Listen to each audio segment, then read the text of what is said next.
myself. Oh no, give me that cell. Oh, I gotta go like Cobain. 8 years to the grave, gone insane. My blood got propane. How you gon' go and throw my name with shame? Already cross-faded, making it to the disco. I hate it, and you know how this goes. You framed it, picture painted in my room. This that real life shit, not on Zoom. Got the scene in it. Make sure you're subscribed to JerCrispy. What's up, y'all? It shows the most decimals. JerCrispy, welcome back in that video. Jamie Foxx ain't normal?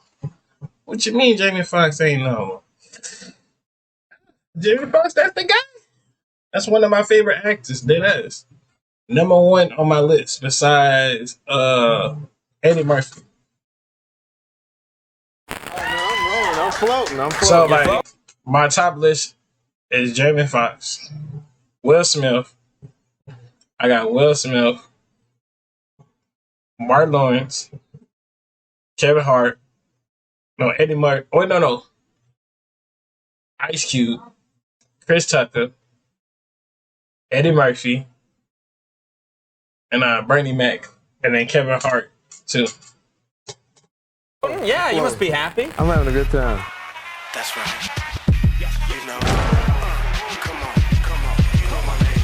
My name is Willie. Wait, let's rewind. It is game day, people. I'm 15 years old.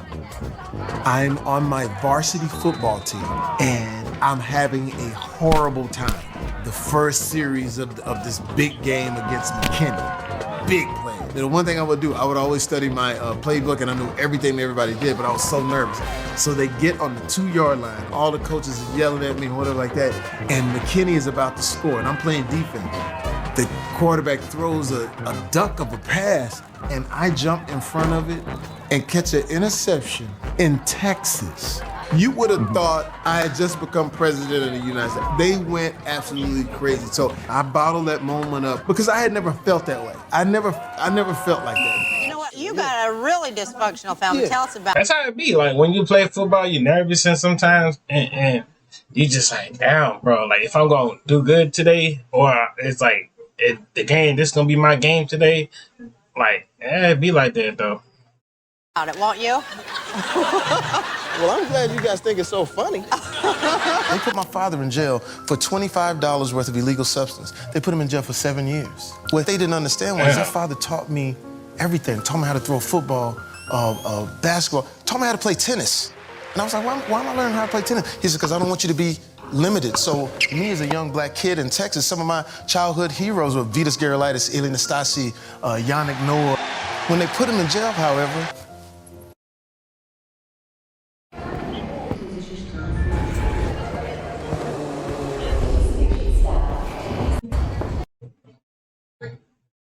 what do we do as a family?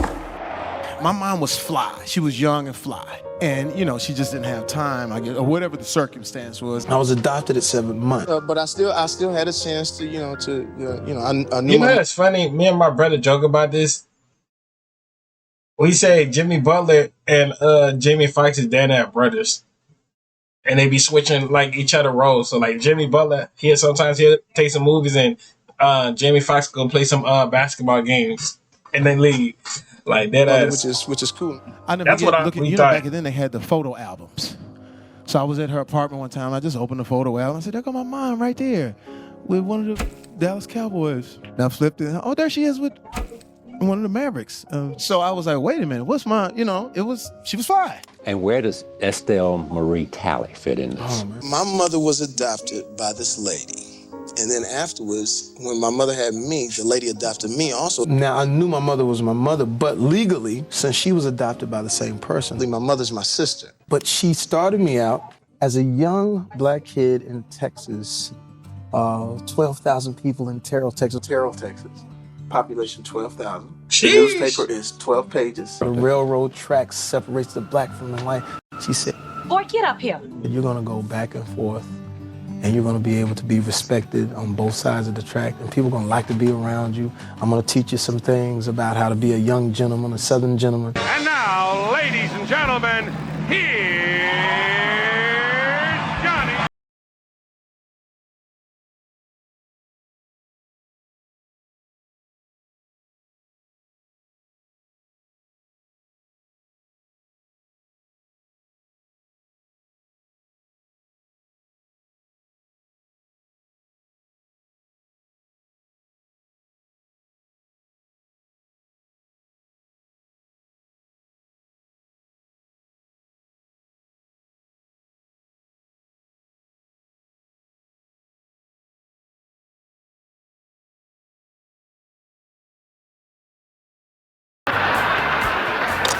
Your grandmother made you study classical piano.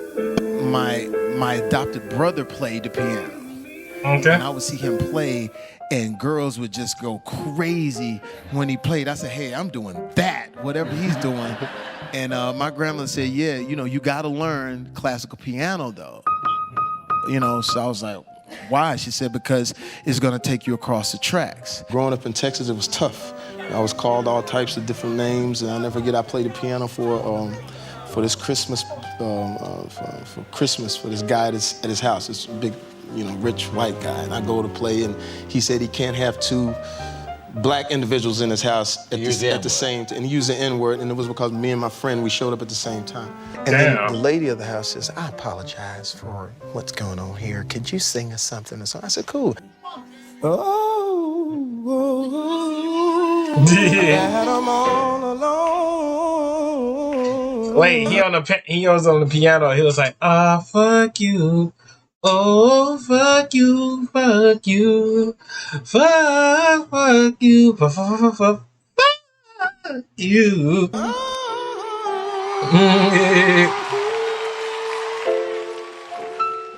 And the guy says, hey, man, I like that, right? Then afterwards, he gave me $100.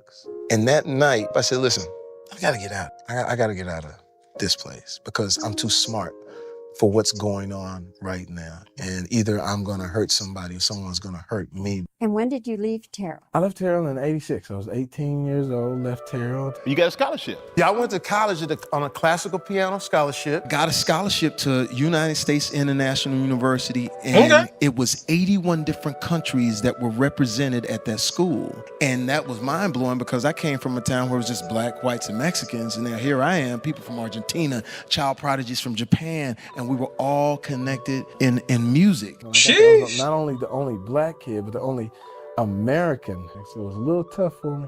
And I basically wanted to get to California so I could do my own music and try to, you know, be a star. And I always had these sort of big dreams of how am I gonna get it there?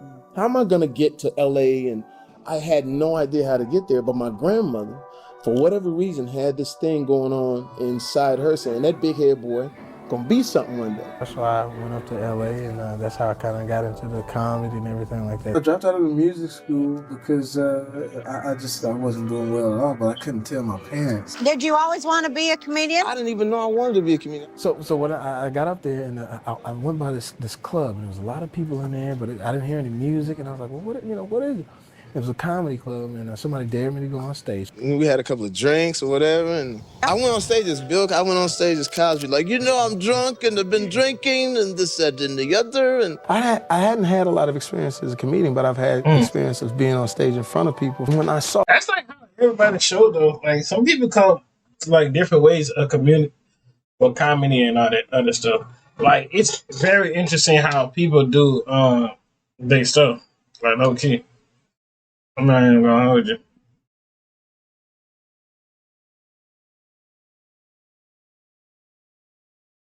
I'm for real with the other stuff. Like a lot of people come a long way with comedy and all that other stuff going down and you know shit like that. All that they were drawn into the impersonation. Shaq, how do you feel? I feel good. Superman tip, don't sink it to the system. The Cosby. How you would talk to me like that, just. And the way you do an impersonation is usually about it's musical. And that's what I started doing. I was known for doing just impersonation and a couple of jokes here and there. And after that, I did it 7 days a week, every day, everywhere I could go. What is your birth name? My real name is Eric Marlon Bishop. It was open mic night, and I did really well, but I was going by Eric Bishop. And then after that, they wouldn't pick me anymore. So, man, I've been putting my name on the list, and nobody ever picked me. Yeah, we'll get to you. Weren't you looking to get a name that sounded like a woman? Yeah, I wanted a unisex name because I noticed that the girls would always get picked. It was like, oh, girls got the cush spots. So I wrote down Stacey Green, Tracy, and then I wrote Jamie Foxx. And then I wrote down Jamie Foxx. Is she here? And I was like, hey. Ladies and gentlemen, please give it up for Mr. Jamie Foxx. I changed it to Jamie Foxx, I think 90, 91. You're burning up the clubs and you're young, and I'm the funniest dude I've ever met. So his real name is Eric, but he go by Jamie Foxx. So, I mean, that's pretty smart because like a nigga named Eric. Just that sound boring. Eric, come to the stage. That shit like the sound. Jamie Foxx, that sound pretty cool. Hey, I was doing a show. Hey, look who's nice enough to carry the trash basket in. When I finally auditioned for a show, it was called Rock. And I get on the show, and I'm on the pilot. So I tell everybody back in Terrell, Texas, that I made it, but they cut me out the pilot. So when the pilot aired, I wasn't in it. So my grandmother and everybody thought, that boy out there lying. As the French say, a Riviera. And then a few days later, I went out on a date with this girl, and I come back home on a landline. I get the phone call. Oh, yeah. And my agent says, yo, you about to be on The Living Color. And then a show by the name of In Living Color. This country bumpkin right here from Texas, very funny stand-up comedian, Jamie Foxx. To be the funniest person everywhere I went, and to go on the show and be the 8th funniest person. They had to baptize in SeaWorld.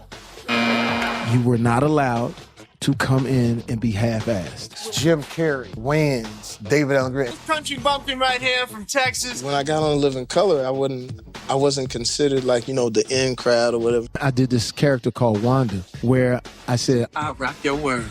So that one character was the one character that launched everything.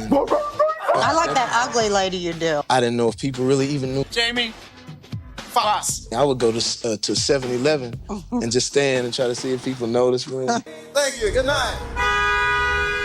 After In Living Color was over, I was riding. I had this little BMW with the top down. I don't know. Like now they saying like Cat Williams and all them niggas was saying wearing dresses is like weird. You show your soul and all that other stuff and all all that weird stuff. But like I don't know. I feel like people did that like wearing dresses and all that other shit. They were playing in the character. Now as long as they had makeup and all that other stuff and they was acting like kissing on another dude and stuff, I ain't saying nothing wrong wearing no dress or nothing like that. But like if that's a character you getting paid to do that, then yeah, I'll see.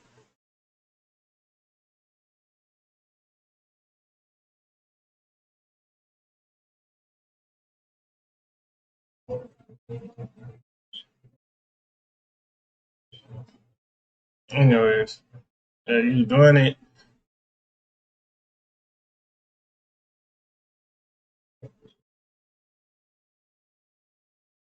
But yeah, like I said, if that's a character y'all doing it, bro, and you thinking that it will give you a lot of money to go with it, and it's funny to other people, and people think it's funny to you, you think it's funny, and other people think it's funny, then go ahead. Don't listen to nobody what people got to say. Some people just hating just to hate.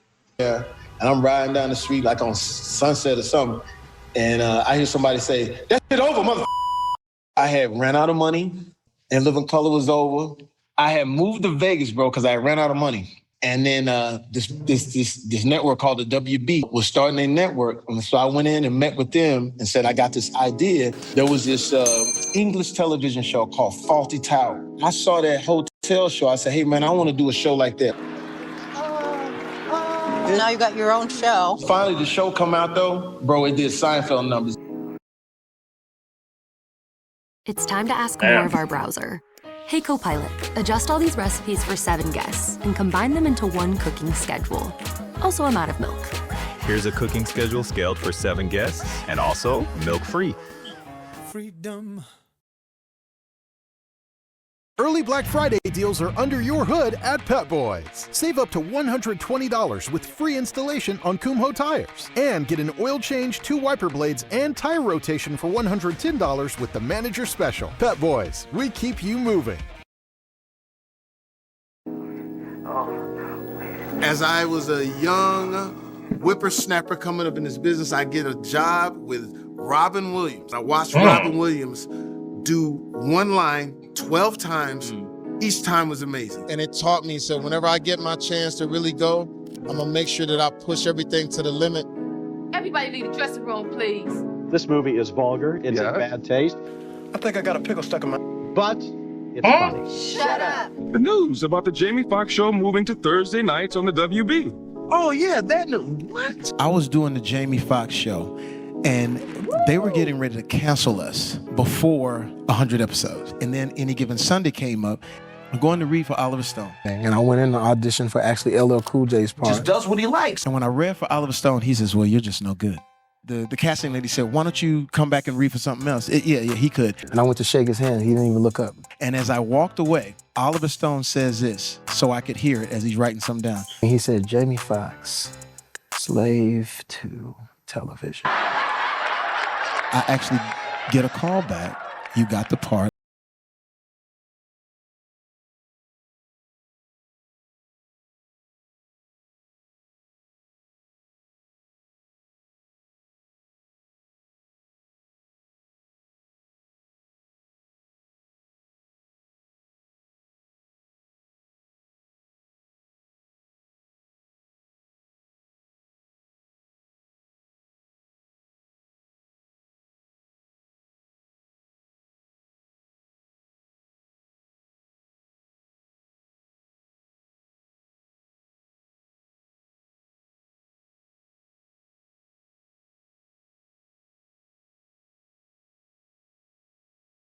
Oh wait, what was the first football movie that ever had got made like in the history of time, bro? Like first movie that ever got made. I know Jamie Foxx was not the first one. At least no, it could have been.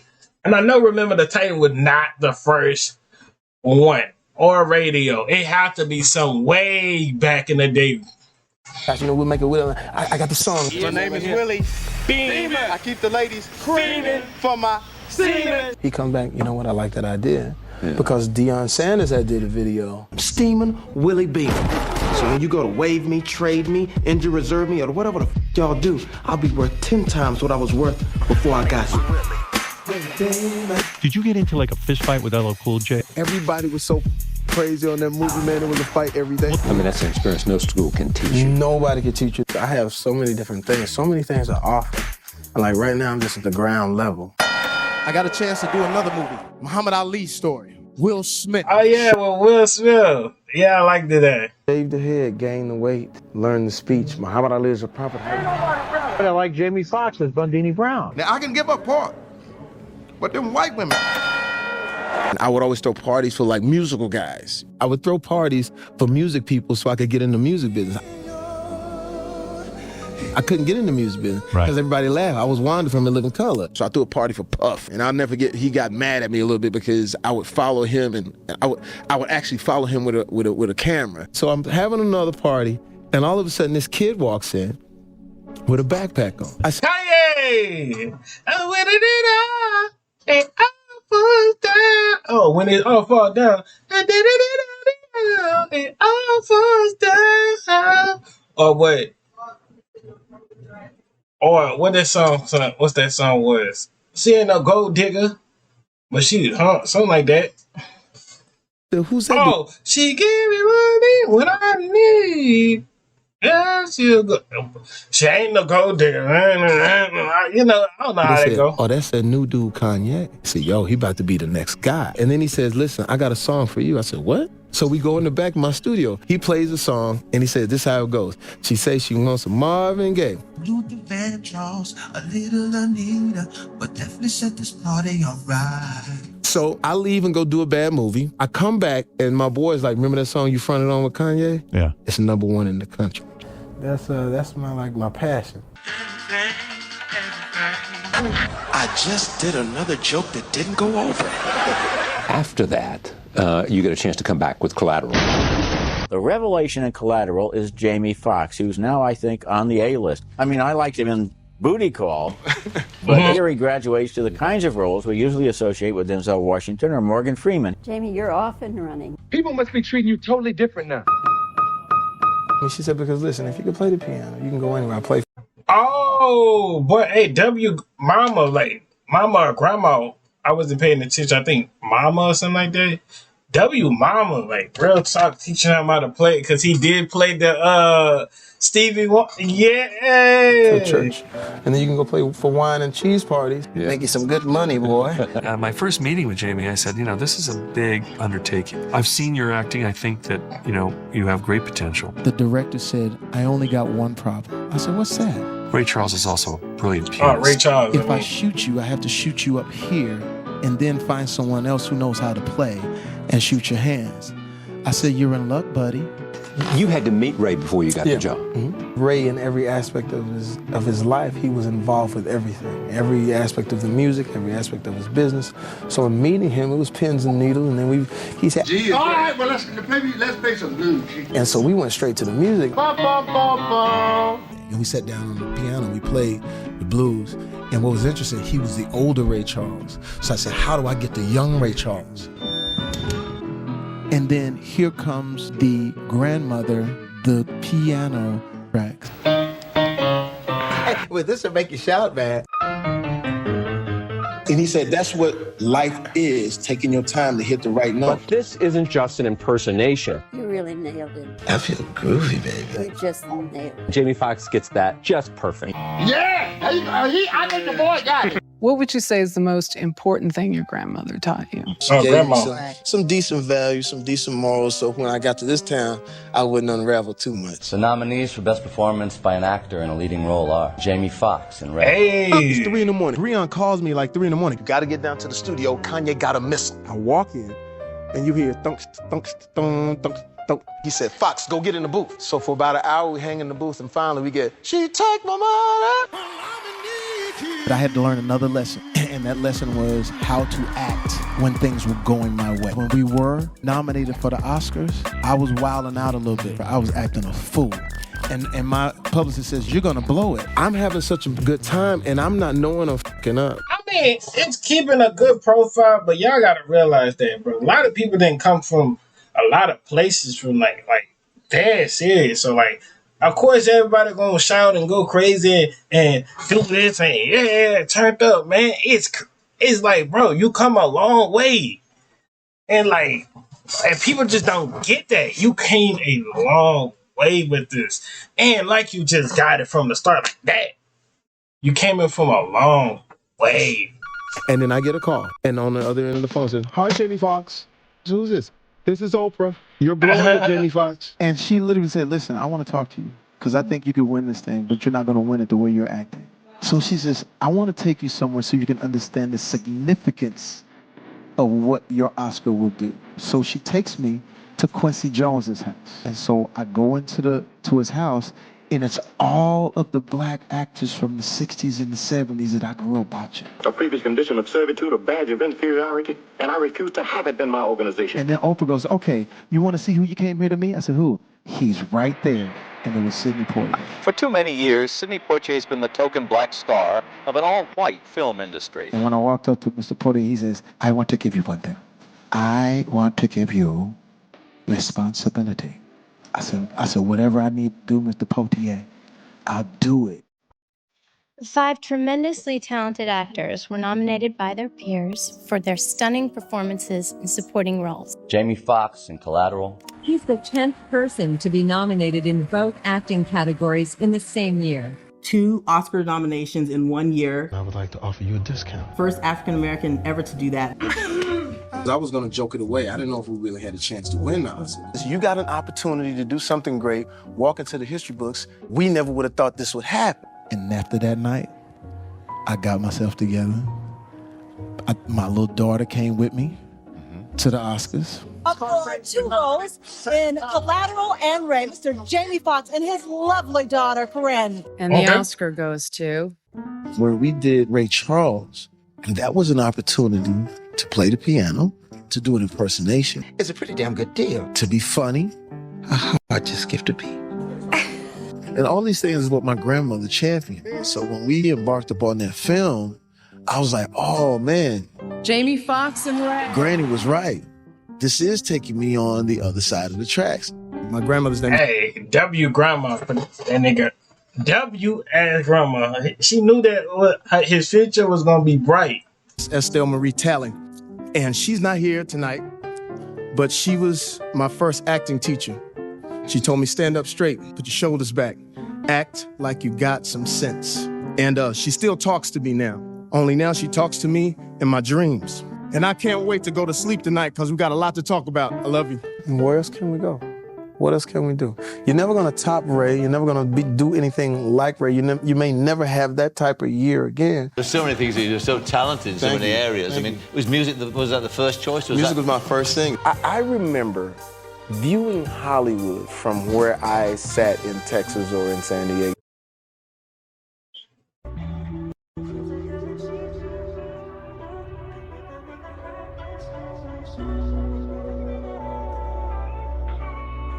She said she OT, but in my crib.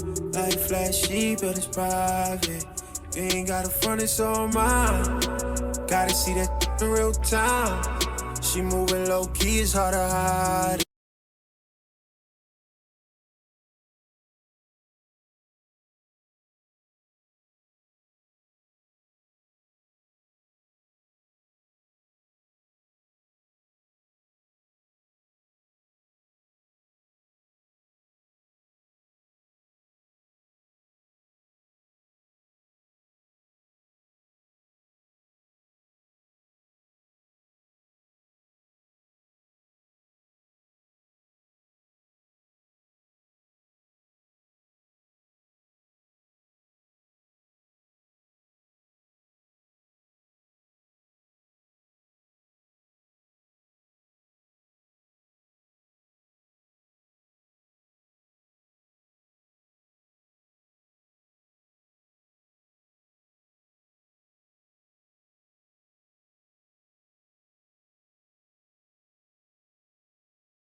Is it vitamin water? It's, well. Jamie and Katie appear to hold hands. Clarify, you're not dating Katie. 2012, I had changed management. Tyler Perry was like, have you heard about this Django movie? I said, nah, nigga. Django! It was actually a good movie. I like how that wasn't Brandy Mac. That was Sam Darnold, I think. Samuel Jackson. Yeah, Samuel Jackson. Who played the other dude. I didn't know anything about Django. That's how bad my management was. And have you heard this Django thing, man? With Quentin Tarantino. Will Smith, he was like, well, he didn't know if he wanted to play a slave. I said, yeah, you're not a slave, you're a hero, though. I went to meet with Quentin Tarantino. I said, I understand your script. You don't have to tell me anything about it. I said, but what I do see is that he's a hero. What's your name? Django. And I said, not only that, I got my own horse. This is a movie about a man who is willing to go up against the worst evils of his time to rescue his woman. Hey, little troublemaker. I think it's a damn shame that Jamie didn't get nominated. Keenan Ivory Wayans pulled me in the office. He said, let me tell you something, Foxx. As an African-American in this business, you gotta be great. You can't be mediocre. Hey, Spider-Man came through. Some reason, somehow, people just do not like this Spider-Man. I can sit down and watch this Spider-Man, bro. You have to be hands fantastic. down. So always remember that you have to look at what you're doing, and if it's going to be great, then you go with it. If it's just going to be half, stay away from it. Because too many halves, you end up dwindling, and nobody cares about you at all. To date, justice has finally been served. Well, I get a call from Michael B. Jordan. He asked me to be a part of this project. My father actually went to jail for $25 worth of illegal substance for 7 years. The very judge that he would have come mentor the kids presided on this case. They didn't understand that man taught me how to play tennis, taught me how to swim. That man taught me everything, and they took him from me. Them pine trees. It's the most important movie they've been growing since 4 weeks born that I've done in my career. And they gonna keep growing even after we gone. I'm living so much fun. Comedy keeps you young. Jamie Foxx suffered a very serious medical emergency. April 11th, I was having a bad headache, and I asked my boy for an aspirin. Before I could get the aspirin, I don't remember 20 days. He said, well, we didn't find where it was coming from. but he is having that stroke. He may be able to make a full recovery, but it's going to be the worst year of his life. I'm on my way back. And the only way I did get back was, as you can see, the eyes are working, kind of being funny. And I kept saying, and I said to my stand-up, if I could stay funny, you know, I could stay alive. But the people say the man was a clone. I was a 1995 International Player Ball Pimp of the Year. And then they saw him with a white woman and said, that's him. I mean, I gotta ask you, how are you feeling right now? I feel like kind of, the reason I may go on with my jokes a little longer is because I didn't think I was going to be able to tell a joke. I'm Jamie Foxx. Have as much fun as you can, because in a blink of an eye. I hate that they use that clone where, oh, they clone this happened. They clone this man, yeah, this clone. If y'all ain't see a clone in real life, please start acting like y'all saw the clone. Bro, they ain't got no clones out here. They had clones out here, bro. You would think the scientists would have been found out. We would have been found this out. We would have been knew your partner would have been a clone, or this person would have been a clone, that person would have been a clone. Like, I don't know. You'll all be gone. Hey, that's what Jamie Foxx ain't normal. Make sure you like, comment, subscribe. If y'all want more videos like this, run the views up, like it. I need about 5 likes. We need about 5 likes. 5 or 4 likes. 5 to 4 likes. See y'all when I see y'all. Lay out to the bottom of my heart. 1 over to 500.